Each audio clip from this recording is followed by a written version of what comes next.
मैत्रीण असू दे, पत्नी असू दे, कोणत्या ना कोणत्या स्वरूपात प्रत्येकाच्या आयुष्यात एक महिला असते. तर अशा सगळ्यांना महिला दिनाच्या खूप खूप शुभेच्छा आपल्या शतायुषी परिवारातर्फे. आणि ह्या महिलांचं आरोग्य जितकं चांगलं तितकं आपल्या परिवाराचं पण आरोग्य चांगलं असतं, कारण आपल्या परिवाराचा पाठीचा कणा असते महिला. आणि त्यामुळं शतायुषी परिवार प्रत्येक महिला दिनानिमित्त खूप महिलांचं एकूण सगळ्यांचंच आयुष्य बदलण्याचं काम करतंय. कारण शतायुषी परिवारात अशा खूप व्यक्ती आहेत की महिला दिनाचं फक्त व्याख्यान ऐकले आणि त्या शतायुषी परिवाराशी जोडल्या गेल्या आणि त्यांचं पूर्ण आयुष्य बदललं, असं खूप महिला आहेत. आणि म्हणून आज पण महिला दिनाचं औचित्य साधून आपल्या शतायुषी परिवारानं एक व्याख्यानमाला आयोजित केली आहे. आणि त्याच्यात असे हे वेगवेगळे विषय आपल्यासाठी आणलेले आहेत. त्यातला आज पहिला विषय आहे तो केसांचं आरोग्य. कारण प्रत्येक महिलेला भेडसावणारा हा प्रश्न आहे आणि प्रत्येक पुरुषाला पण आहेच आहे. पण खास करून आज आपण महिला दिनानिमित्त बोलतोय म्हणून महिला म्हणून आपण उच्चारतोय. आणि त्याच्यानंतर मग उद्यापासून आणि वेगळंच आहे, मनस्वास्थ्य महिलांचं असू दे किंवा ओव्हरऑल सगळ्यांचंच असू दे.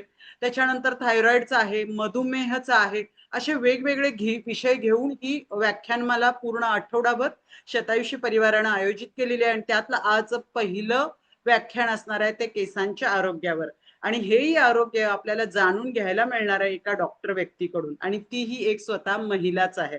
आणि कारण आपण खूप रिलेट करू शकतो ते प्रॉब्लेम, सगळ्या अडचणी. आणि म्हणून असे एक व्यक्ती ज्यांनी स्वतःवरती शतायुषी परिवारात सामील झाले आणि स्वतःवरती काम सुरू केलं आणि खूप छान आरोग्य मिळवलं, आयुष्य त्यांचंही बदललं. आणि त्याच व्यक्ती स्वतः डॉक्टर असून बघा, कुठं आपल्याला डॉक्टरांना कितीही इच्छा असेल तरी त्यांना वेळ देता येत नाही, आपल्या पेशंटला असू दे किंवा कोणत्याही व्यक्तीला असू दे. पण इथं असे आपल्या शतायुषी परिवारात इतके डॉक्टर आहेत, आपला 1 तास 20 मिनिट अशी काही काही वेळ काढून आपल्याला आपल्या घरी येऊन ही माहिती देत आहेत. त्यामुळं खूप खूप ग्रॅटिट्यूड आपल्या शतायुषी परिवारातल्या सगळ्या डॉक्टरांना. आणि आपण जाऊ आता डॉक्टर नेहा जाधवताईंकडं. त्यांनी स्वतःवरती इतकं सुंदर काम केलंय आणि अभ्यास पण आहे, आणि मग ते आपल्याला त्याच्याबद्दल शास्त्रीय सगळी माहिती देत आहेत. तर एकदा आपण वेलकम करू नेहा ताईंचं आणि आपण जाऊ नेहा ताईंकडे. ओके, कंटिन्यू नेहा ताई.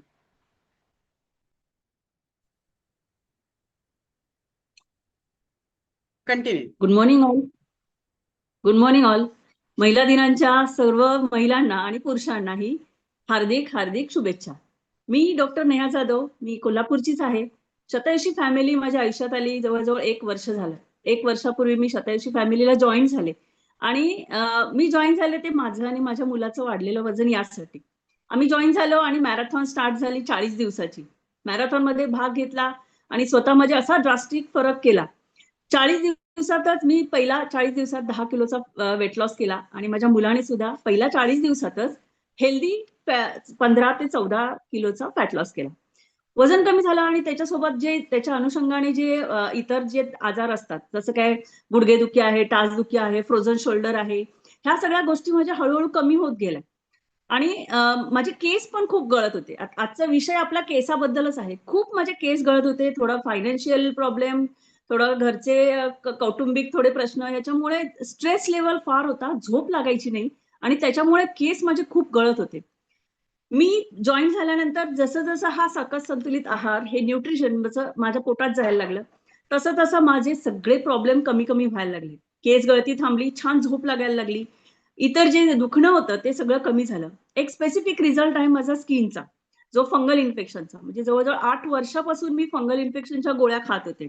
आम्ही डॉक्टर म्हणतो की फंगल इन्फेक्शन कमी होत नाही, कमी जास्त होतच राहते, तुम्ही कायमस्वरूपी गोळ्या खायला पाहिजेत किंवा लॉंग टर्म गोळ्या खायला पाहिजेत. तसं मी जवळजवळ 8 वर्षापर्यंत गोळ्या खाल्ल्या. पण जसं माझं हे फ्युएल माझ्या पोटात जायला लागलं, माझं गट हेल्थ सुधारायला लागलं, तसं तसं माझं स्किन आणि हेअरवर इतका छान परिणाम झाला. केस गळायचे थांबले. फंगल इन्फेक्शन लिटरली पहिला 20 ते 21 दिवसातच पूर्णपणे गेलं. म्हणजे मलाच आश्चर्य वाटलं की कसं काय गेलं. त्याच्या मागे एक सायंटिफिक रिझन्स आहेत भरपूर. शेटे सरांची जी व्याख्यानमाला होतात त्याच्यातून आपल्याला समजतेच की गट हेल्थ सुधारलं की तुमची स्किन आणि हेअर कसं सुधारते. तर हे मला एक चांगला रिझल्ट आहे. मुलाचं पण आयुष्य छान झालेलं आहे, वेट लॉस झालेला आहे. आणि माझ्या आईचा पण रिझल्ट आहे. तिचं पण गुडघेदुखी होती. तिचं पण खूप वजन वाढलं होतं आणि गुडघ्याचं ऑपरेशन करून सुद्धा तिचं गुडघ्याचं पेन कमी येत नव्हतं. पण जसं न्यूट्रिशन घ्यायला लागली तसं 10 ते 12 किलोचा फॅट लॉस केला 3-4 महिन्यातच आणि थोडं का होईना पण तिचं पेन कमी झालं. तर आज आपण बोलणार आहोत केसांच्या आरोग्याबद्दल. आता मी बोललेच की मला केसाला रिझल्ट आला. तर स्त्रीचं सौंदर्य असतं ना हे तिच्या नितळ त्वचेवर, तिच्या घनदाट लांबसडक केसांवर अवलंबून असतं. आपण रस्त्याने चालताना एखादी लांब केस असणारी, अगदी काळेभोर केस असणारी, छान लांब वेणी घातलेली स्त्री बघितली की आपोआपच आपण नजरा तिच्याकडे वळतात. आणि ती स्त्री जरी दिसायला जरी सुमार असली, तरी तिचे लांबसडक केस तिचं मोहकता वाढवतात. ती त्याच्या अधिक मोहक दिसते. आणि प्रत्येक स्त्रीचं हे आपलं स्वप्नच असतं की आपले केस खूप छान असावेत. लांब नसले तरी दाट तरी असावेत, काळेभोर असावेत.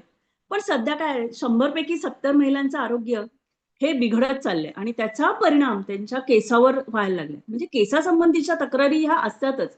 जरी आपण त्याला एक सेकंड ग्रेड दिला, की बाबा आरोग्यामध्ये केस गळणं हे थोडं आपण सेकंडरी म्हणतो. पण जेव्हा केसांवरती परिणाम व्हायला लागतो, त्यावेळेला त्याचं आंतरिक जे आरोग्य आहे हे बिघडलेलंच असते. त्याच्यामुळे त्याचा परिणाम केसांवर होतो. तर हे केस गळणं, केस निस्तेज होणं, केस पांढरं होणं, अकाली टक्कल पडणं, हे आता स्त्रिया आणि पुरुष दोघांमध्ये पण कॉमन आढळणारी समस्या आहे. पण आपण केसांच्या आरोग्याबद्दल आज बोलूया. पूर्वी केस गळणं, पांढरे होणं, टक्कल पडणं ह्या समस्या क्वचितच असायच्या. म्हणजे साधारण 50शी नंतरच त्या दिसायच्या. पण आज तुम्ही बघाल तर अगदी तारुण्यातच ह्या सगळ्या समस्या दिसायला लागलेल्या आहेत. तर मुळातच केसाची रचना आपण कशी असते ते थोडक्यात समजावून घेऊ. केस हा एक त्वचेचाच भाग आहे. पण तो मुख्यतः केराटिन नावाच्या प्रोटीन पासून बनलेला आहे. केसामध्ये कुठलीही संवेदना नसते. म्हणजे का? तर कारण त्याच्यामध्ये नर्व्हस सिस्टीम नसते. मग त्यामुळे आपल्याला केस आणि नखं कापलं तरी आपल्याला दुखत नाही. पण केसाच्या मुळाशी मात्र रक्तवाहिन्या, नर्व्हस सिस्टीम ह्याचं प्रचंड जाळं असते. त्याच्यामुळे केस तुम्ही तसाच उपटा, बघा तो दुखतोय, पण कापला तर दुखत नाही. म्हणून केसाच्या मुळाशी असलेल्या जाळ्यामुळे, ह्या रक्तवाहिनींच्या आणि नर्व्हस सिस्टीमच्या जाळ्यांमुळे तो आपल्याला दुखतो. तर केसाची रचना असते ना, ती 2 भागात विभागलेली असते. एक आहे ते हेअर शाफ्ट आणि दुसरा आहे तो हेअर रूट. तर हेअर शाफ्ट म्हणजे काय? तर केसाच्या त्वचेच्या बाहेरचा भाग, त्याला आपण हेअर शाफ्ट म्हणतो. तर त्याचे आपण प्रामुख्याने 3 थर असतात. त्या केसाला 3 थर असतात, एवढूशा पातळ थराला केसाला. पहिला असतो तो क्युटिकल, दुसरा असतो कॉर्टेक्स आणि तिसरा असतो मेड्युला. तर क्युटिकल असते ना, तर सगळ्यात बाहेरचे जे आवरण असते ते असते क्युटिकल. तर क्युटिकल कसं दिसते? तर आपण मायक्रोस्कोप खाली बघितलं तर ते खवल्यासारखं दिसतं. तर खवले मांजर कोणी बघितले का? किंवा फिश जे असते त्याच्या बाहेर कसे खवले असतात, तसं त्या केसांच्या बाहेरच्या बाजूला खवले असतात. ह्या खवल्यांमुळे काय होते? तर केसाचं ना धूळ आहे किंवा धूर आहे किंवा प्रदूषण आहे, ह्या सगळ्यापासून त्या केसाचं संरक्षण होत असते. दुसरा भाग येतो त्याच्या आतला जो असतो कॉर्टेक्स. तो मधला केसाच्या आतला म्हणजे क्युटिकलच्या आतमध्ये असतो तो कॉर्टेक्स. हा एकदम जाड असतो आणि केसाचा जो रंग आहे, केसाचा जो पोत आहे किंवा केसाची जी मजबूती असते ना, ती ह्या स्तरावर अवलंबून असते. नंतरचा आहे तो मेडुला. मेडुला आहे ना सगळ्यात आतला मध्यभागी असलेला थर. जेवढा तुमचा केस जाड आहे, तेवढा तो मेडुलात असतो आणि जर तुमचे केस एकदम पातळ असतील, तर कधी-कधी हा मेडुला ॲब्सेंट असतोय. असतोय किंवा नसतोयही. नंतर येते हेअर रूट. आता जे त्वचेच्या आतला जो भाग असतो ना, तो आहे हेअर रूट, केसांची मुळं. हा भाग असतो तो त्वचेच्या आत असतो आणि त्याचे सुद्धा 5 भाग असतात. एवढूशा केसाच्या रूटचे सुद्धा 5 भाग असतात. पहिलं असते ते हेअर फॉलिकल. तर त्वचेच्या आत ना एक छोटासा खड्डा असतो आणि त्या खड्ड्यातून तो केस उगवत असतो. त्याला म्हणतो हेअर फॉलिकल. नंतर जो केस आहे ना, त्याचा मूळ आहे. तर त्या मुळाला टोकाला एक भाग असतो, त्याला म्हणतो आपण हेअर बल्ब. त्याच्यामध्ये तो जो हेअर बल्ब असतो ना, अगदी छोटासा असतो आणि त्यातूनच नवीन पेशी एकाला एक तयार होत असतात आणि तिथूनच केस वाढत असतं. नंतर येते डर्मल पॅपिला. येथे केसाला लागणाऱ्या म्हणजे केसाला लागणाऱ्या रक्तवाहिन्या किंवा मी मगाशी म्हटलं की नर्व्हस सिस्टीम हे तिथे ते जाळं असते आणि तिथूनच केसांना ऑक्सिजन म्हणा किंवा न्यूट्रिशन म्हणा हे मिळत असते. त्याच्यानंतर येते सिबॅशियस ग्लॅन्ड. आता केसाची त्वचा आहे ही कोरडी राहणं किंवा मॉइस्ट राहणं हे ह्या सिबॅशियस ग्लॅन्डवर अवलंबून असते. ते तैलग्रंथी म्हणतो आपण त्याच्यात. तर ह्या तैलग्रंथीमध्येच ना सीबम तयार होते आणि त्याच्यामुळेच केस आणि केसाभोवतालची त्वचा ही मॉइस्ट, ओलसर किंवा सॉफ्ट राहत असते. नंतर येते इरेक्टल पिलाय मसल. आता हे मसल असतात ते केसाच्या मुळाशी असतात. त्वचेवरती कुठलेही त्वचेवरची जे केस असतात त्याच्या पण आणि डोक्यावरच्या केसावरती पण कुठल्याही केसांच्या मुळाशी हे छोटे छोटे मसल असतात. आपल्याला बघा थंडी वाजली किंवा भीती वाटायला लागली की केस उभे राहतात ना, केस उभे राहतात हे या मसलमुळे. तर हे जो इरेक्टर मसल असतात ते अगदी छोटे छोटे मसल असतात. तर काय आहे, जे हे केस आहेत ना हे सतत वाढत असतात आणि सतत गळत असतात आणि सतत उगवतही असतात. ही प्रोसेस आहे ना ही एकसारखी चालू असते, कंटिन्युअस चालू असते. म्हणजे केस उगवणे, केस थांबणे, केस गळणे, हे जे टप्पे आहेत ना हे आपल्या आयुष्यात सलग चालूच असतात, कंटिन्युअस चालू असतात. तर त्यातला पहिला आपण हे त्याची वाढीचे साधारण टप्पे आहेत ते 3 टप्पे. त्यातला पहिला टप्पा आहे एनाजेन फेज. काय असते एनाजेन फेज मध्ये ना, केस हा हा हा जो फेज असतो तो केस वाढण्याचा टप्पा आहे. म्हणजे यात कसं केसाचा मूळ मी जे मगाशी सांगितलं तुम्हाला की केसाचा बल्ब तिथून तो केस वाढत जातो. म्हणजे केसाची जी आतमध्ये पेशी आहे ते वाढायला लागतात. हेअर बल्ब मध्ये नवीन नवीन नवीन पेशी तयार होतात आणि केस वाढत वाढत वाढत जातात. साधारणतः 2 ते 7 वर्षापर्यंत हा काळ असतो आणि 90% केस हे याच फेजमध्ये येतात आणि ह्याच फेजमध्ये वाढतात. आता काही ठराविक काळ गेला ना, की केसांची वाढ ही थांबते. म्हणजे एका पर्टिक्युलर केसाबद्दल सांगते मी. तर काही काळ गेला, की त्या केसाची वाढ थांबणार आहे आणि त्याच वेळेला येतोय कॅटोजेन फेज. यात काय होतंय, की केस जो वाढायचा असतोय ना, त्याची वाढ थांबते आणि एका ठिकाणी तो स्टिल होतोय. म्हणजे वाढ थांबते आणि जिथे जिथून फॉलिकल तुम्ही म्हटलं, की केस जिथून उगवतो, तो छोटा व्हायला लागतो आणि साधारण 2 ते 3 महिन्याचा हा काळ असतो. ह्यामध्ये केसाची वाढ होत नाही आणि यालाच आपण म्हणतोय रेस्टिंग फेज. आणि हे रेस्टिंग फेज आणि तो अगोदरचा फेज आहे, ह्या 2 फेज मध्ये जर तुमच्या केसांना योग्य पोषण नाही मिळालं तर ह्याचा जो स्पॅन आहे, जो फेजचा वेळ आहे तो कमी व्हायला लागतो आणि त्याच्यानंतर येतो हा टेलोजन फेज. हा फेज असतो ना, हा असतो विश्रांतीचा फेज आणि केस गळतीचा फेज. काही काळानंतर कॅटोजन फेज नंतर जो स्टील होतो ना, रेस्टिंग फेज मध्ये जातो केस, त्याच्यानंतर तो साधारण 4 ते 5 महिन्यापर्यंत स्थिर राहतो आणि नंतर तो गळून जातो. जो केस एक तयार होतो ना, तो गळून जातो आणि पुन्हा हे नॉर्मल आहे, की पुन्हा त्याच फॉलिकल मधनं जेव्हा केस गळतो, त्याच फॉलिकल मधनं नवीन केस उगवतो. म्हणजे पुन्हा एनाजेन फेज तयार होते. असं हे सायकल हे कंटिन्युअस चालू असते. एनाजेन, कॅटाजेन हे कंटिन्युअस चालू असतात. म्हणजे मी तुम्हाला मगाशी म्हटलं, की केस उगवतो आणि गळतो, उगवतो, गळतो. हे कंटिन्युअस चालू असतं. परंतु ज्यावेळेला केसांना नीट पोषण मिळालं नाही, जसं मी सांगितलं, तसं कॅटेजन फेजमध्ये जर नीट पोषण नाही मिळालं, तर एकतर तो केस नीट वाढत नाही किंवा त्याची ग्रोथ थांबते आणि कॅटेजन फेज हा कालावधी कमी होतो आणि टेनोजन फेज जो केस गळण्याचा फेज आहे तो लवकर येतो आणि केस लवकर गळायला लागतात आणि लवकर गळायला लागतात. खाली पोषण मिळालं नाही त्या बल्बला तर तिथे नवीन केस सुद्धा उगवत नाही. म्हणजे जो फॉलिकल मी म्हटलं की फॉलिकल रिकामा होतो, मग त्याला जर व्यवस्थित पोषण नाही मिळालं तर तिथून नवीन केसच उगवत नाही आणि मग केस हळूहळू विरळ व्हायला लागतात आणि मग टक्कल पडायला लागते आणि पोषण नाही मिळालं तर केस पांढरे व्हायला लागतात. तर हे साधारण ती कंटिन्युअस होतच असतात. आता केस गळती, हेअर फॉल, आपण कधी म्हणायचं की हेअर फॉल होतोय की माझे केस गळतायत, ते आपण कसं ओळखायचं, काय त्याचे सिम्पटम्स? तर बघा साधारणतः दररोज 50 ते 70 केस हे रोज गळतात. म्हणजे छोटे मोठे रोज गळतात आणि तितकेच ते उगवूनही येतात. म्हणजे हे नॉर्मल आहे. आता हे सामान्य आहे. पण जेव्हा असामान्यरित्या आपले केस गळतात, म्हणजे नुसतं जरी केसावरून हात फिरवला तरी हातावर केस येतील किंवा कंगवा फिरवला तर कंगव्यावर भरपूर केस येतील. अंघोळीला गेलो, केस धुतले तर बाथरूम मध्ये सगळे केस. नंतर झोपून उठलं तर उशीवर सगळे केस, घरभर सगळे केस. सांडतं म्हणजे आपले जरी आपण केसात हात नाही फिरवला तरी ते गळत राहतात. अशा वेळेला आपण म्हणायचं की केस गळती आहे किंवा हेअर फॉल आहे. अशा वेळेला आपण म्हणतो की हेअर फॉल व्हायला लागला. तर आता हा हेअर फॉल आहे ना, तर कशामुळे होतो? भरपूर कारणं आहेत. आपल्याला सगळ्यांना माहिती आहेत ती कारणं. तरी पण मी सांगते तुम्हाला. आपण बघूया एक-एक. पहिलं कारण आहे ते हेरिडेटरी म्हणजे अनुवंशिकता. साधारणतः केस गळतीमध्ये ना 30% कारण हे अनुवंशिकता हे आहे.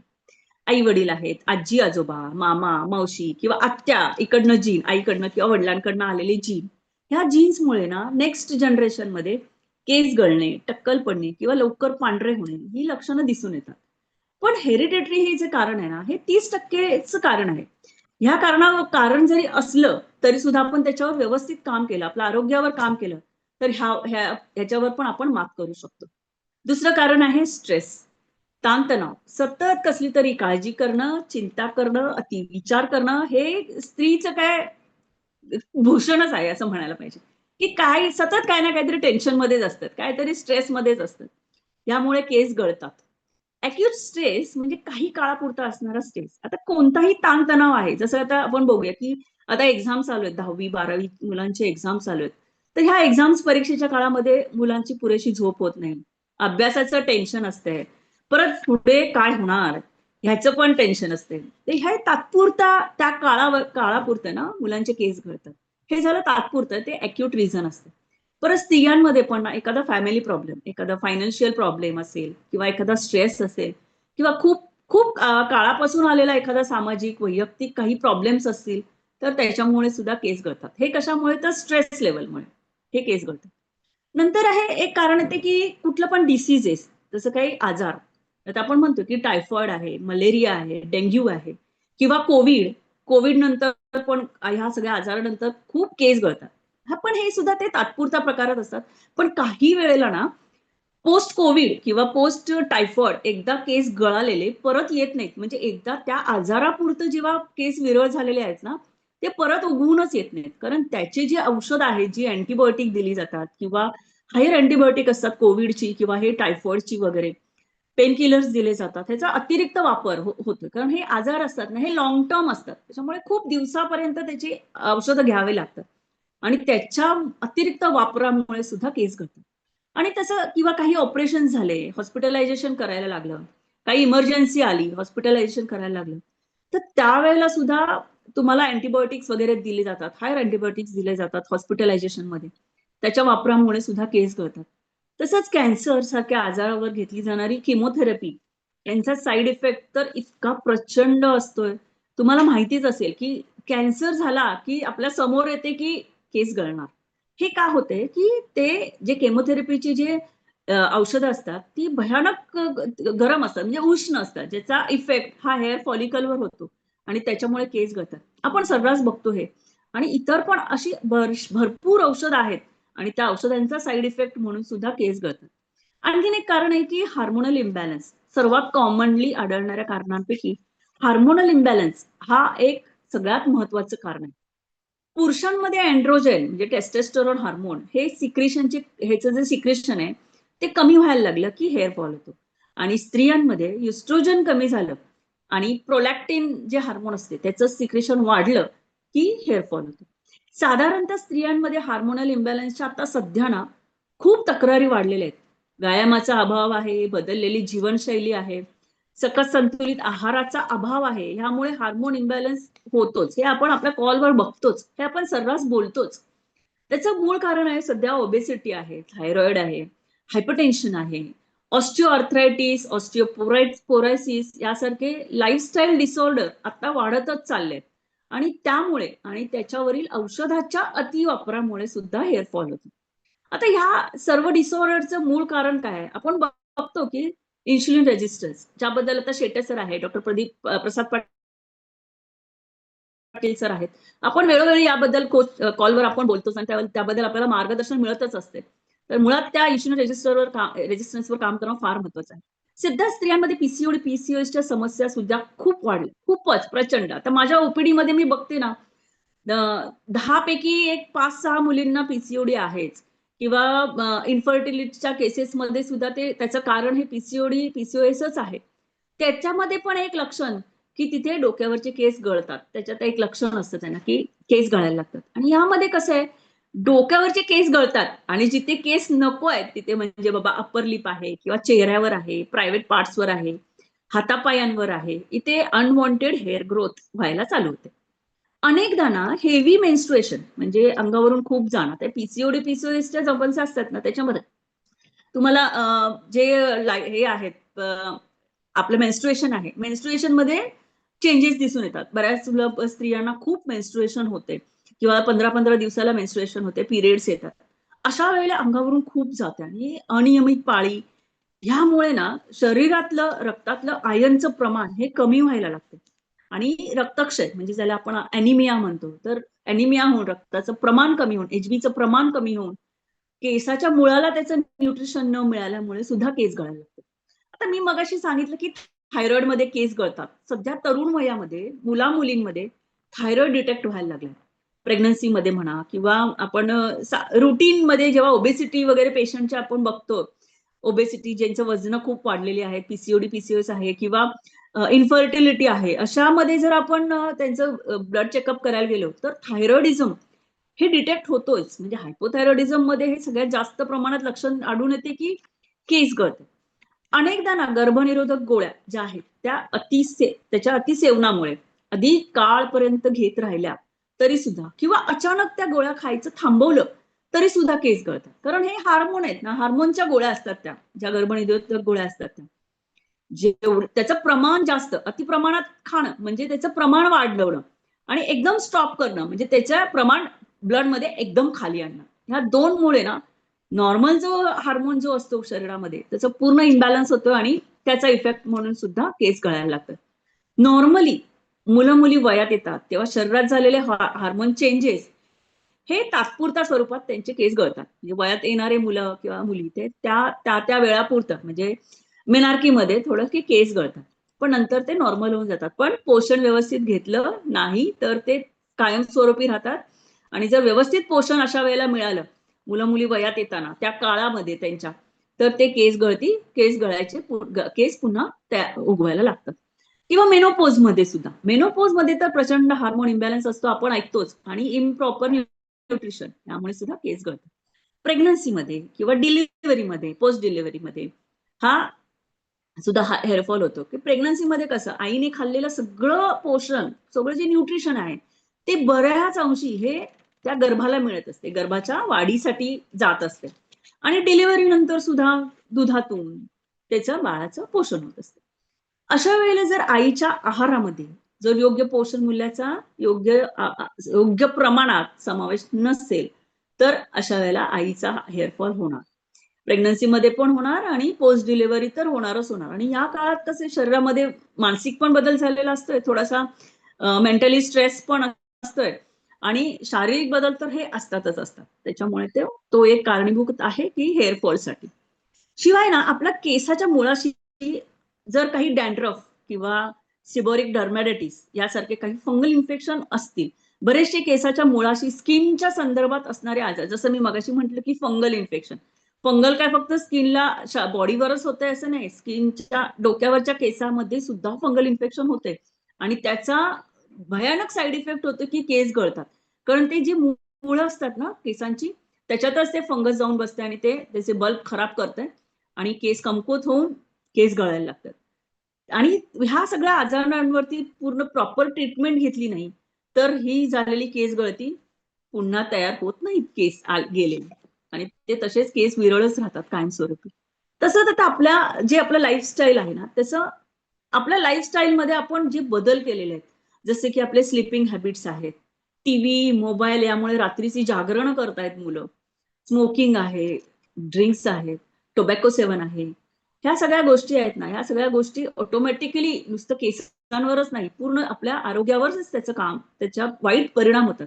किंवा अति उन्हात काम करणारी लोकं किंवा धूर आहे, यासारख्या हवेच्या प्रदूषणाचा परिणाम किंवा पाण्याचा परिणाम, पाण्यामध्ये जर हेवी मेटल्स असतील, आपण जे पाणी घेतोय, वापरतोय, तर त्याच्यामुळे सुद्धा केसांच्या मुळावर परिणाम होऊन त्याच्या वाढीवर परिणाम होतात. आणि सगळ्यात महत्वाचं कारण मी मगाचपासून बोलतेय न्यूट्रिशन. सगळ्यात महत्वाचं कारण आहे न्यूट्रिशन डिफिशियन्सी. हे बघा, आपली ओव्हरऑल हेल्थ आहे ना, ही आपण जे काही खातो त्यावरच अवलंबून असते, बरोबर? शेटे सरांची सप्तधातूंची व्याख्यानमाला जर तुम्ही ऐकली असेल तर तुमच्या लक्षात येईल की आपण जे खातो ते रस, रक्त, मांस, मेद, अस्थी, मज्जा आणि शुक्र हे 7 धातू आहेत. ह्या 7 धातूंमधून एकातून एक असं कन्व्हर्ट होत असते.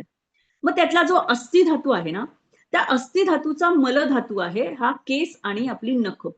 तर जर अस्थी धातूंचं नीट पोषण नाही झालं तर त्या केसांचं आणि नखांचं सुद्धा नीट पोषण होणार नाहीये.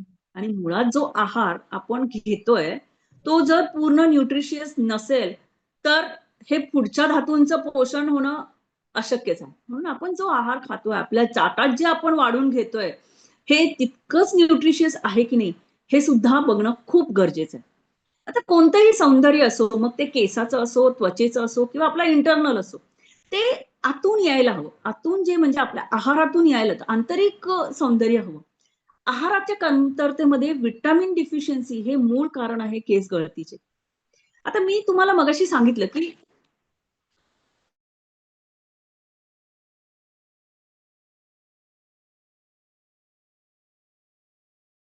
केस हे केराटीन पासून बनते आणि हे रोजच्या रोज तयार होत असते. हे बघा, जर तुमच्या आहारामध्ये जर प्रोटीनचा समावेश नसेल, तर एक केसांमधलं कॅरोटीन तयार कसं होणार? आणि जर त्या केसाचं मूळ कॅरोटीनच आहे, तर मग केस कसा तयार होणार? म्हणजे हेल्दी केस तयार होण्यासाठी तुम्हाला प्रोटीनचा समावेश आहारात करणं किती गरजेचं आहे. शिवाय शरीरामध्ये काही व्हिटॅमिन्स आहेत किंवा काही जे ऑइल सॉल्युबल आहेत. शरीरामध्ये ना फॅट आणि काही व्हिटॅमिन्स जे ऑइल सॉल्युबल आहेत, ते साठवण्याची सोय आहे बरं का. त्याच्यामुळे पण प्रोटीन साठवून ठेवायची आपल्या शरीरात कुठेही सोय नाही. त्याच्यामुळे रोजच्या रोज प्रोटीन खाणं किंवा प्लांट बेस स्पेसिफिकली खाणं खूप आवश्यक आहे. प्रोटीन सोबत फक्त प्रोटीनच नाही, तर व्हिटॅमिन सी आहे, व्हिटॅमिन ई आहे, व्हिटॅमिन B12 आहे, कॅल्शियम आहे, व्हिटॅमिन डी आहे, बायोटिन आहे, आयर्न आहे. ह्यासारखे घटक आपल्या जर आहारामध्ये नसतील, तर सुद्धा आपली केस गळती होते, केसाची वाढ होत नाही. यावर ह्या सगळ्या मल्टीव्हिटॅमिन्सवरच आपल्या केसाची वाढ, त्याची मजबूती, त्याची चमक हे सगळं अवलंबून असते. आता तुमच्या लक्षात आलं असेल, की रोजच्या रोज सकस संतुलित आहार घेणं हे किती महत्वाचं आहे. हां. तर हे केस जे आपले गळतात ना, तर त्या कसे गळतात? तर त्याचे पॅटर्न्स आहेत साधारण. त्याचे साधारण 3 क्लासिफिकेशन आहे. त्याच्यातलं पहिलं क्लासिफिकेशन आहे, की कसे गळतात म्हणजे त्याच्या पॅटर्नवर. तर त्याचं पहिलं आहे, की लुडविंग्स क्लासिफिकेशन. त्याच्यामध्ये काय होतं, की केसाच्या माथ्यावरचे म्हणजे डोक्याचे माथ्यावरचे केस विरळ व्हायला लागतात आणि टक्कल पडायला लागते. प्रामुख्याने आपण पुरुषांमध्ये हे प्रामुख्याने दिसते, स्त्रियांमध्ये पण दिसते, पण प्रामुख्याने पुरुषांमध्ये. जसं आपण म्हणतो, की चौदवी का चांद वगैरे. तर ते डोक्याच्या वर केस गळायला लागतात. नंतर येते, की ऑलिसान क्लासिफिकेशन. ह्यामध्ये काय होते, की जो आपला मधला भांग असतो ना, त्या भांगापासून केस विरळ व्हायला लागतात. म्हणजे भांग मोठा-मोठा व्हायला लागतो. तिथले केस विरळ व्हायला लागतात. यालाच आपण क्रिसमस ट्री पॅटर्न असं म्हणतो. म्हणजे साधारण स्त्रियांमध्ये हे प्रकार आढळतो बरं का. म्हणजे क्रिसमस ट्री कसं असते, असं झिगझॅग असतं ना, तसं तो भांग आहे ना, वेडावाकडा पसरत जातो. नंतर येते की हॅमिल्टन क्लासिफिकेशन. यामध्ये काय होते, तर टेम्पोरल बोन म्हणजे आता हे कपाळ आहे ना आपलं, हे आपलं हेअर लाईन आहे. तर ह्या टेम्पोरल पार्टवरचे केस कपाळापासून विरळ व्हायला लागतात. म्हणजे कपाळावरची जी हेअर लाईन आहे ना, ती मागे-मागे सरकायला लागते आणि कपाळ मोठं व्हायला लागतं. यामध्ये एम पॅटर्न, डब्ल्यू पॅटर्न असे यामध्ये केस विरळ व्हायला लागतात. तर केस गळती सोबतच ना, आता आपण मगाचपासून बोलतोय केस गळणे, केस गळणे. पण त्याच्यासोबत आणखीन एक मोठा प्रॉब्लेम सध्या दिसतोय, तो म्हणजे केस पांढरं होणे. सध्या आपण बघतोय की शाळेमध्ये जाणाऱ्या मुलं सुद्धा आणि कॉलेजेसमध्ये तर ते पण आहेच. त्या मुलांचे सुद्धा केसांची चांदी झालेली आपण बघतोय. केस पांढरे झालेले आता तरुण मुलांमध्येच केस पांढरे व्हायला लागले. आपण आता स्वतःलाच एक आणि प्रश्न विचारा, आपल्या मुलांना एक प्रश्न विचारा, की तुम्ही तुमच्या आवडीचे असे एक 2-3 पदार्थ सांगा, खूप आवडणारे, प्रचंड आवडणारे पदार्थ सांगा. सांगू नका, मनातच विचार करा, की आपल्याला कुठले पदार्थ आत्ता आवडतायत किंवा अगोदर आवडत होते. तर त्याचं उत्तर येते वडापाव, भेळ, मिसळ, पाणीपुरी आणि मुलं सांगतील काय? पिझ्झा, बर्गर, चायनीज हां, ह्या सगळ्या गोष्टी. आता लिस्ट ह्याची गो संपतच नाही ती लिस्ट. आता मला सांगा ह्या सगळ्यांमध्ये कॉमन काय आहे? माहिती का तुम्हाला? ह्या सगळ्या ज्या वस्तू आपण आता मी पदार्थांची नावं घेतली. त्यात काय आहे कॉमन? ह्या सगळ्यात कॉमन आहे जास्तीचं मीठ आणि जास्तीचा बेकिंग सोडा. तर मिठाचं हे नेचरच आहे, की हायड्रोस्कोपिक आपण म्हणतो आम्ही, की मिठाचं नेचर हे हायड्रोस्कोपिक आहे. म्हणजे कसं, की त्यामध्ये असणारं सोडियम, मीठ म्हणजे NaCl त्याच्यामधला जो सोडियम असतो ना, तो पाणी शोषून घेतो आणि ह्या सोडियमचा जर अतिवापर झाला, तर त्याचा सगळ्यात मोठा दुष्परिणाम काय आहे? तर एजिंग प्रोसेस म्हणजे आपलं वय वाढत जाते. म्हणजे आपलं वार्धक्य लवकर येते. जर आपल्या आहारामध्ये आयुर्वेदामध्ये स्पष्टपणे सांगितलेलं आहे, की क्षार, लवण म्हणजे मीठ हे जर जास्त जास्त पदार्थ असेल तर हे पदार्थ आपले वय वाढवण्याचं काम करतात, म्हणजे वार्धक्याला जवळ आणण्याचं काम करतात. आयुर्वेद सांगते की अति क्षार सेवनाने शरीराच्या अंतर्गत अवयवांवर, म्हणजे जसं असं किडनी आहे, लिव्हर आहे, इंटेस्टाइन्स आहेत, हार्ट आहे, ब्रेन आहे, याच्यावर परिणाम होतोच. पण त्याबरोबर त्याचे आतल्या अवयवांवर परिणाम होतो, ते कधी होतोच. पण त्याचा दृश्य परिणाम हा आपल्या त्वचा आणि केस ह्याच्यावर सुद्धा दिसतो. त्वचा निस्तेज होणं, त्वचावर सुरकुत्या पडणं, केस गळणं, केस पांढरे होणं, केस निस्तेज होणं, रुक्ष होणं, ही जी सगळी लक्षणं आहेत ती कशाची लक्षणं आहेत, तर तुमचं वय वाढलंय. तर मिठाचा स्वभाव मी म्हटलं मगाशी हायड्रोस्कोपिक. तर आपण जेव्हा म्हणतो की हायपरटेन्शन वगैरे मध्ये आपण सांगतो ना मिठाचं प्रमाण कमी ठेवा, तर त्याचं कारण हेच आहे की अंतर्गत जे अवयव आहेत आपले त्याच्यावर तर मिठाचा भयानक परिणाम होत असतो. आणखीन एक गोष्ट म्हणजे मिठाचा जो स्वभाव आहे ना तो रुचिकर आहे. म्हणजे कुठलाही पदार्थाचं चव वाढवण्याचं काम हे मीठ करत असते. तर मगाशी मी सांगितलं की सगळ्याच पदार्थामध्ये मिठाचं प्रमाण जास्त आहे. त्याच्यामुळे मुलांना किंवा आपल्याला पण हे पदार्थ आवडतात आणि हे पदार्थ अति प्रमाणात खाल्ले सुद्धा जातात. आता एक तुम्हाला उदाहरण देते. आता साधे शेंगदाणे घ्या आणि नमकीन खारे शेंगदाणे जर समोर ठेवले, तर कुठले शेंगदाणे लवकर संपतील, की कुठले शेंगदाणे जास्त खाल्ले जातील किंवा कुठले शेंगदाणे अजून मागितले जातील, तर ते खारे शेंगदाणे. मग तेच आहे की जसं आहे वेफर्स आहे, भडंग आहे, भेळ आहे, पिझ्झा, बर्गर यामध्ये जे मायोनीज वापरलं जातं. तर या मायोनीजमध्ये पण नुसतं मायोनीज तुम्ही खाऊन बघा. त्यात एवढं मिठाचं प्रमाण असते. तर ते मिठाचं प्रमाण खाऊनच आपल्याला हे सगळे प्रॉब्लेम होतात. आणि तेवढंसं खाऊन आपण चालत नाही आपल्याला. अजून हवं असते. तर वेफर्स जर आपण खायला लागलो, तर 1 पाकीट, 2 पाकीट मुलं बघा, अजून मागतात. वेफर्स म्हणा, भडंग म्हणा किंवा नमकीन ज्या गोष्टी आहेत, पिझ्झा, बर्गर एक खाऊन थांबत नाहीत, आणखीन पाहिजे असते. तर ह्या सगळ्या तो आपला वीक पॉइंट झालेला आहे, हे मिठामुळे. म्हणजे ते जो मीठ आहे ना, तो रुचिकर असल्यामुळे हे आपला वीक पॉइंट झालेला आहे. आणि ह्याचाच फायदा हे नमकीनच्या कंपन्या आहेत, junk food, fast food, readymade फूडच्या कंपन्यांना बरोबर होतो. आणि आपण पैसे देऊन आपलं आरोग्य देतो आणि अनारोग्य विकत घेतोय. हे लक्षात येते का तुमच्या? आपण पैसे देतोय आणि अनारोग्य विकत घेतोय. ह्याच्यावर आपण विचार केला पाहिजे. अजिनोमोटो बद्दल मला तुम्हाला सांगायला आवडेल, की अजिनोमोटो जे आहे ना, माहित आहे ना तुम्हाला, आपण ऐकतो अजिनोमोटो बद्दल. तर अजिनोमोटोला म्हणतात काय? टेस्टिंग सॉल्ट असं म्हणतात. तर सर्व चायनीज पदार्थामध्ये, प्रत्येक हॉटेल्समध्ये, प्रत्येक ढाब्यांवरती, प्रत्येक रेस्टॉरंटमध्ये हे अजिनोमोटो आहे ना, हे सढळ हाताने वापरलं जातं. घरचं जेवण, घरी केलेला एखादी भाजी आणि तीच भाजी जर आपण हॉटेलमधनं आणली, तर त्या 2 भाज्यांमधला जो फरक असतो, त्याच्या टेस्ट मधला जो फरक असतो, तो ह्या सॉल्टमुळे असतो. ह्या अजिनोमोटोमुळेच होतो. आणि आता बघा, हे जे सॉल्ट आहे ना, आपल्या डेली लाईफस्टाईलमध्ये, डेली रुटीनमध्ये ह्याच बाहेरच्या खाण्यामुळे त्याचं प्रमाण आपल्या शरीरामध्ये वाढत चाललंय. आणि ह्याचाच परिणाम आपल्या आरोग्यावर होतोय आणि त्याचा अल्टिमेट रिझल्ट आपल्या केसांच्या, त्वचेच्या तक्रारी त्याच्यामुळे वाढत चाललेल्या आहेत. आता WHO नुसार मिठाचं प्रमाण किती असावं माहिती आहे का तुम्हाला? साधारण 5 ग्रॅम पर डे पर पर्सन, म्हणजे फक्त आपण आपल्या मुलांवर एका व्यक्तीला 5 ग्रॅम एका दिवसाला, असं त्याचा अर्थ आहे. पण आता आपण आपल्या आणि मुलांच्या आहारामध्ये बघितलं, डाएटमध्ये बघितलं, तर ते प्रमाण साधारणतः 12 ते 15 ग्रॅम पर डे पर्सन असं गेलेलं आहे. त्याचा दुष्परिणाम आपण बघतोय की केसांवर परिणाम त्याचा होतोयच. हे केस पांढरं होणं, रुक्ष होणं ह्याच्यावर दिसतोय. अंतर्गत तर दिसतोयच आहे. पण आता आपण स्पेसिफिकली केसांबद्दल बोलतोय म्हणून सांगितलं. तर ह्या अति मिठामुळे हायपरटेन्शनचा धोका तर आपण माहितीच आहे आपल्याला. पण जेव्हा आपण बीपी तपासतोय तेव्हा आपल्याला कळतं की बीपी वाढलाय वगैरे. पण दृश्य परिणाम, केस पांढरे झालेले आपल्याला लगेच दिसतात. आणखीन एक गोष्ट म्हणजे अनेक प्रकारचे शॅम्पू आहेत, हेअर डाय आहेत, हेअर कलर आहेत, याचा अति वापर. पूर्वी हे सगळं होतं का? क्वचित एखाद्या कार्यक्रमासाठी ₹1 शॅम्पू सॅचेट आणून आपण वापरायचो. आठवत असेल तुम्हाला, की एखाद्या कार्यक्रमापुरता. पण आता बाथरूमचे शेल्फ बघितलं तर त्यामध्ये नाना प्रकारचे शॅम्पू, कंडिशनर, सीरम, सगळ्या बाटल्यांची रांग असते. मुलांमध्ये आणि मुलींमध्ये सुद्धा. आता एक सध्या फॅड आले बघा. स्ट्रेट केस असतील, सरळ केस असतील तर ते कुरळे करायचे आणि कुरळे केस असतील तर ते स्ट्रेटनिंग करायचं.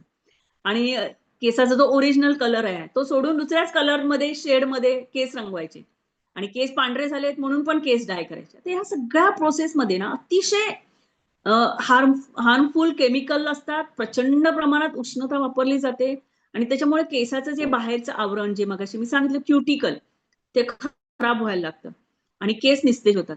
आणि शॅम्पू, कंडिशनर हे सगळं म्हणाल तर त्यामध्ये सुद्धा केमिकल आहेच ना. कोणताही शॅम्पू कंटेंट बघितला तर त्याच्यामध्ये सल्फेट आणि डिटर्जंट असतोच. बघा तुम्ही तुमच्या शॅम्पूच्या बॉटलमध्ये जाऊन बघा की काय आहे त्याच्यामध्ये. सल्फेट आहे.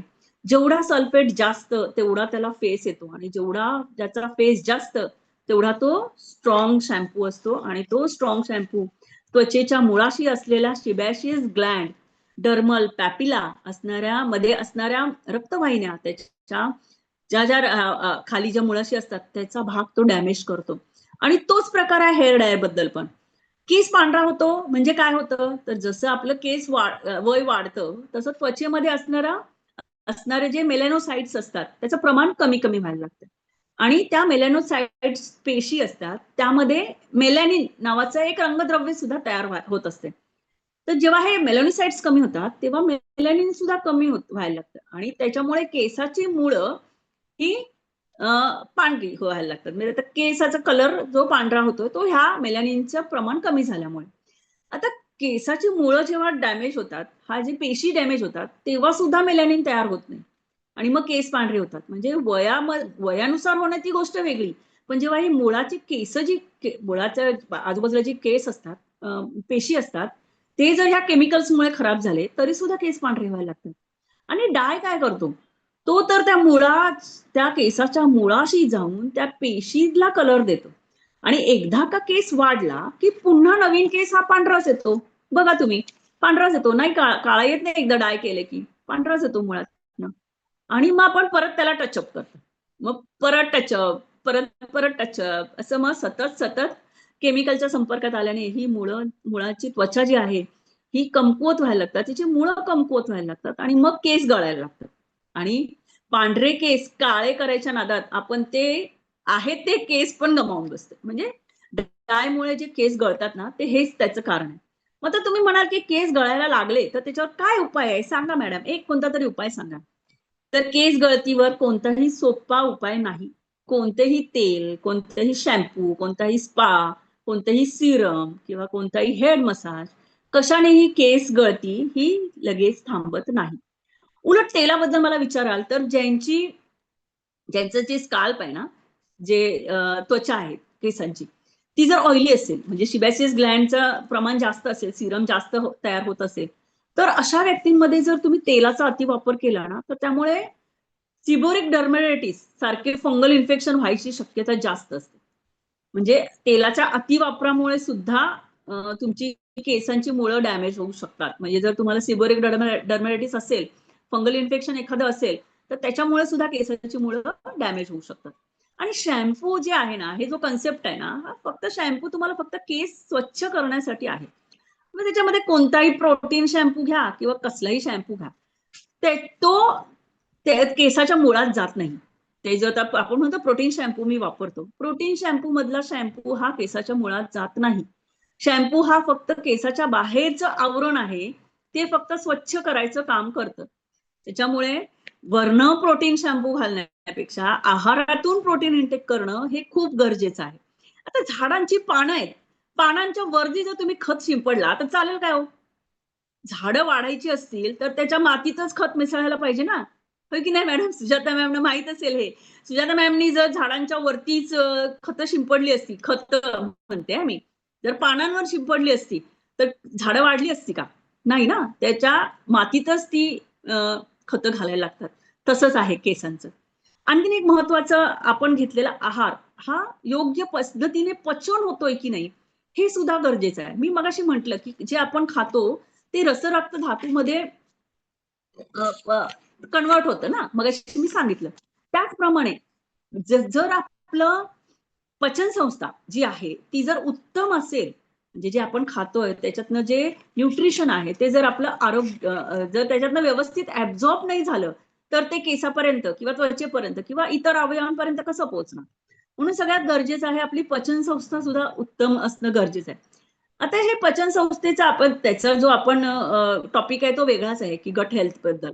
त्याच्यात छोटंसं सांगते मी, जर तुम्ही खाल्लेलं अन्न व्यवस्थित पचायला पाहिजे तर त्याच्यासाठी तुमचं गट हेल्थ चांगलं असणं गरजेचं आहे.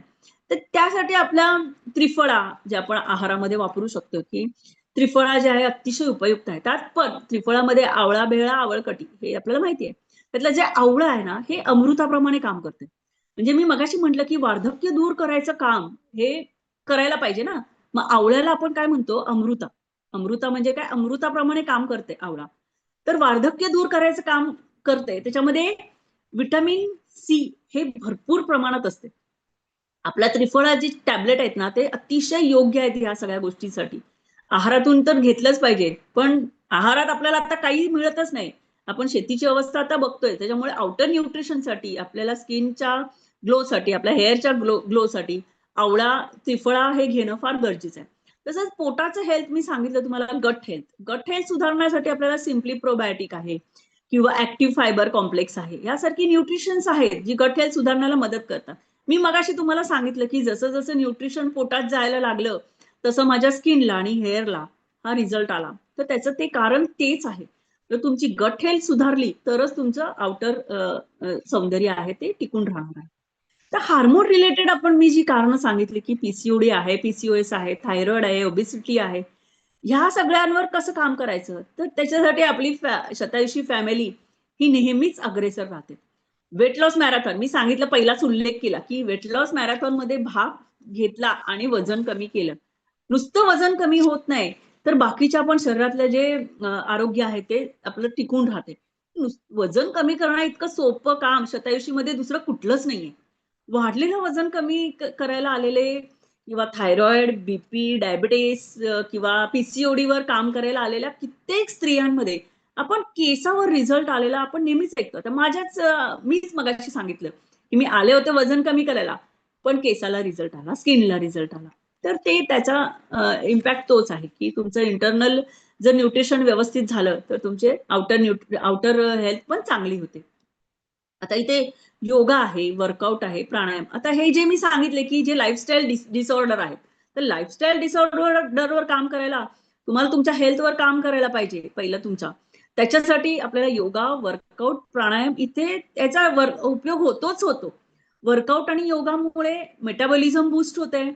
योगामुळे मेटाबॉलिझम बूस्ट होते. त्याच्यामुळे सर्वच धातूंची त्याची कार्य आहे, त्यांची उत्पत्ती आहे, हे योग्य व्हायला सुरू होते.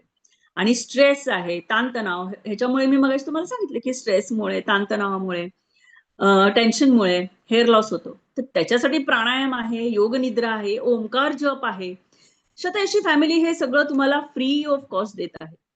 केसाच्या मुळाशी आजूबाजूला अनेक रक्तवाहिन्यांचं जाळ असते आणि त्यातूनच केसांना हे न्यूट्रिशन पोहोचत असते. आता जर ह्या रक्तवाहिन्याच प्रॉपर नसतील, त्यांचं कामच व्यवस्थित होत नसेल, तर ते न्यूट्रिशन केसाच्या मुळापर्यंत कसं पोहोचणार?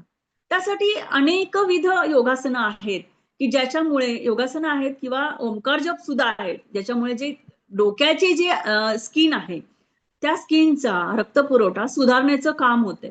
तुम्ही करून बघा, तुम्ही याचा अनुभव घेऊ शकताय, की योगामुळे केस गळती किंवा न्यूट्रिशन आणि योगा, प्राणायाम ह्या सगळ्यांचा म्हणजे जॉइंट इफेक्ट, एकत्रित इफेक्ट होऊनच तुम्हाला हा रिझल्ट येऊ शकतो. शिवाय आता आपण आपलं लाईफस्टाईल पण सुधारायलाच हवंय. तरुणांनी व्यसनापासून, जंक फूड पासून, फास्ट फूड पासून लांब राहायला पाहिजे. मी तुम्हाला मगाशी सांगितले, की सॉल्ट जो आहे, अजिनोमोटो हे कसं आपल्या शरीराला खराब करतंय. गुड क्वालिटी झोप घ्यायला पाहिजे, गुड क्वांटिटीमध्ये झोप घ्यायला पाहिजे. झोपेचा सुद्धा परिणाम होतोयच. ही पण एक वेगळी गोष्ट आहे. सकाळी लवकर उठायला पाहिजे. योगाभ्यास आहे, प्राणायाम आहे, व्यायाम आहे. हे सगळं करायला पाहिजे. रात्रीचा टीव्ही, मोबाईल ह्याचा वापर टाळायला पाहिजे. त्याचा आपल्याला डोळ्यांवर पण परिणाम होतोय. कशाला रात्रीचं जागरण करा आणि डोळे खराब करून घ्या. लवकर झोपा, म्हणजे सकाळी लवकर उठायला होईल. आणि आता केमिकल युक्त ऑइल आहेत, शॅम्पू आहेत. हे सगळं आहे आणि सौंदर्य कधीच हे होत नाही. ह्याचा उपयोग करूच नका तुम्ही. आणि ही डाय वगैरेचा वापर ना शक्यतो टाळायला पाहिजे. तरुणींना मला हे सांगायचंय, की डाय केसांचा मूळ रंगच असू दे ना. कशाला तो पिवळा आणि काळा, निळा करायचा? नका करू. केसांना जास्त करकचून बांधणे हे एक कारण आहे हां. केसांना आपण जेव्हा हाय टेल पोनी बांधतात मुली. केस घट्ट बांधतात. त्याच्यामुळे सुद्धा कपाळाची जी केस आहेत ना ते ओढले जातात आणि त्याच्यामुळे कपाळाचे केस तुटतात. त्याला आपण ट्रॅक्शन ॲलोपेशिया म्हणतो. जो टक्कल पडला त्याचा एक प्रकार आहे तो. केसांना तेल लावताना सुद्धा जोरजोरात मसाज करणं. पूर्वी आया वगैरे करायचे आपले, मसाज करायचे. पण त्यावेळेला आपल्या केसांचं आरोग्य चांगलं होतं. आपलं इंटरनल आरोग्य चांगलं होतं. त्याच्यामुळे मसाज जोरात केला तरी चालत होतं. पण आता चालत नाही. केसांना जोरात मसाज करणं सुद्धा चालायचं नाही. पार्लर्स मधलं स्ट्रेटनिंग जे मी सांगितलं तुम्हाला मगाशी, करू नका. कारण याच्यामुळे तुमच्या केसांचं खराब होते. एकदा स्ट्रेटनिंग केलेले केस परत मुळातून येणारा केस हा कुरळाच असतोय. मग परत किती खराब दिसते ते. मुळातले केस कुरळे आणि परत खाली केस स्ट्रेटनिंग. मग परत तुम्ही स्ट्रेटनिंगला जाताय. करू नका. नॅचरल केस, नॅचरल ब्युटी ही तीच चांगली असते. सगळ्यात महत्वाचं म्हणजे स्त्रीचं सौंदर्य आहे हे फक्त तिच्या दिसण्यावर, तिच्या केसांवर, तिच्या त्वचेवर अवलंबून नाहीये. तर ती स्त्री आतून सुंदर असायला हवी.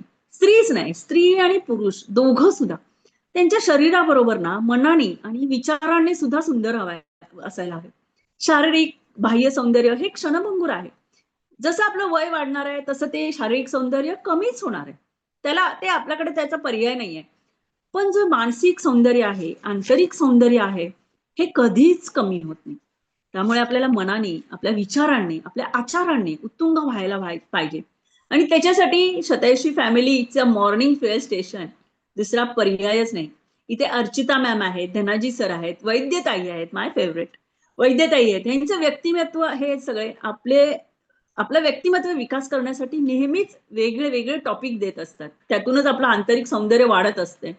नेहमीच पॉझिटिव्ह विचार, पॉझिटिव्ह एनर्जी यांनी भरलेलं आपलं मॉर्निंग फेअर स्टेशन आपल्याला बाह्य सौंदर्याबद्दल बरोबर आपलं आंतरिक सौंदर्य सुद्धा वाढवायला हेल्प करत असते. आणि हेच सौंदर्य फक्त आपल्याकडेच का असायला पाहिजे? आपण दुसऱ्यांना पण देऊया ना. मग हे मॉर्निंग फेअर स्टेशनची लिंक आपण जेवढ्या आपल्या ओळखीच्या महिला आहेत, आज महिला दिनाचं औचित्य साधून आपली ही व्याख्यानमाला चालू झाली. तर महिला दिनाच्या शुभेच्छा देण्यापेक्षा एखादं त्याला पोस्टर पाठवण्यापेक्षा आपल्या मॉर्निंग फेअर स्टेशनची लिंक पाठवा. हेच आपण सौंदर्य दान करायचं आपल्याला त्याचं पुण्य लाभेल. हे आपण याचा प्रयत्न करूया. So let's make the world healthier, happier and beautiful. Thank you. चला एकदा जोरदार टाळ्या वाजवू आपण नेहा मॅडमांसाठी, कारण खूप वेगवेगळ्या अस्पेक्ट ना आपल्या आयुष्याच्या त्यांनी हात घातलेल्या इतक्या सुंदर छोट्या छोट्या टिप्स आपल्याला दिले.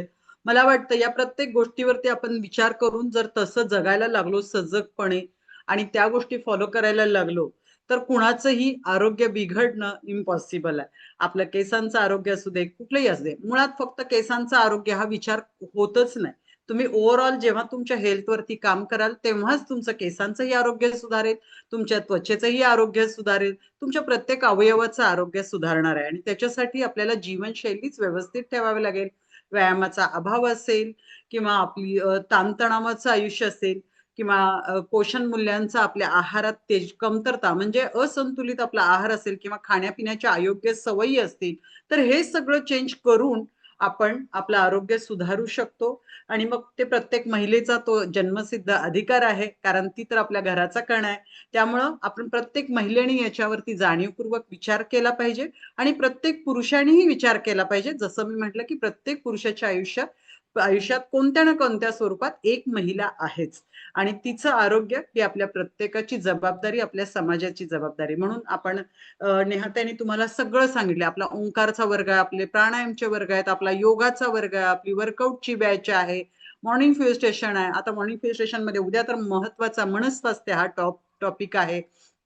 तर इथं आज एक मेसेज आपण फॉरवर्ड करतो. त्या मेसेज बरोबर त्या व्यक्तीला एखादा कॉल करा आणि सांगा की असं असं आहे आणि आपलं आरोग्य सुधारू शकतं, आपलं आयुष्य बदलू शकतं. हे त्यांच्याशी बोलून घ्या आणि द्या. मनस्वास्थ्य हा खूप महत्वाचा टॉपिक. उद्या मॉर्निंग फ्यू स्टेशनची लिंक द्यायला अजिबात विसरू नका, कॉल करायला विसरू नका. जागतिक आरोग्य संघटना सांगते प्रत्येक आता न्यूक्लिअर फॅमिली 4 व्यक्ती जर घरात असतील तर दुर्दैवानं त्यातली प्रत्येक 4 मधली एक व्यक्ती नैराश्यानं ऑलरेडी ग्रस्त आहे. आणि आपलं दुर्दैव असं आहे की त्या व्यक्तीला ते माहीतच नाहीये की मी नैराश्यानं ग्रस्त आहे आणि मला स्वतःवरती काम करायचंय. शतायुषी परिवार आपल्याला ह्याच सगळ्या गोष्टींची जाणीव करून देतो. देते, जागृती करते आणि मग आपण आपल्यावरती काम केल्यानंतर खूप सुंदर सुंदर रिझल्ट्स येतात. आणि हे रिझल्ट्स ऐकायला सुद्धा तुम्ही मॉर्निंग फ्यू स्टेशनला या, लोकांना लिंक द्या, की जेणेकरून ते ऐकूनच, ते रिझल्ट्स ऐकून एखाद्याला कॉन्फिडन्स येतो. माझ्यासारख्या व्यक्ती ज्यांचं आरोग्य पूर्ण बिघडलं होतं, पण इतरांचे अनुभव ऐकून कॉन्फिडन्स येतो की यांचं इतकं बिघडलेलं रिपेअरी होऊ शकतं, तर माझंही होऊ शकतं. आणि मग आपण त्याच्यावरती काम करायला लागतो. तर परत एकदा नेहा मॅडमांसाठी जोरदार टाळ्या वाजवू आणि आपण इथंच थांबू. परत एकदा तुम्हाला सगळ्यांना जागतिक महिला दिनाच्या खूप खूप शुभेच्छा. आणि ज्या महिलांमुळे आपला समाज इतका मोठा एक नवीन जीव देणारी व्यक्ती असते आणि तिचं जर आरोग्य सुधारलं तर आपला समाज आणि पर्यायाने आपलं देश आरोग्य वाण होण्यास काहीच वेळ लागणार नाही. आणि आपल्या सगळ्यांचं तेच स्वप्न आहे, making the world healthier and happier. आणि प्रत्येकाचे आपण खारीचा वाटा उचलू, हे लिंक शेअर करू, लोकांशी बोलू, त्यांना इन्व्हाइट करू आणि आपण त्याच्यासाठी थोडा हातभार लावू. Thank you, good day, bye bye. भेटू आपण उद्या सकाळी. आज रविवार, आपल्या शतायुषीचे सगळे वर्ग बंद असतात, कारण दुपारी इतकी लोकांना प्राणायामची आणि संध्याकाळच्या योगाची वर्ग, रात्रीच्या मॅरेथॉनच्या सेशनचं इतकी सवय झालेली असते. ती वेळ झाली, रविवार आहे, लक्षात येत नाही आणि कॉल यायला चालू होतात. त्यामुळे सांगेन, रविवारी आपले सगळे वर्ग बंद असतात. उद्या सकाळी बरोबर 5:15 ला वर्कआउटची बॅच चालू होते.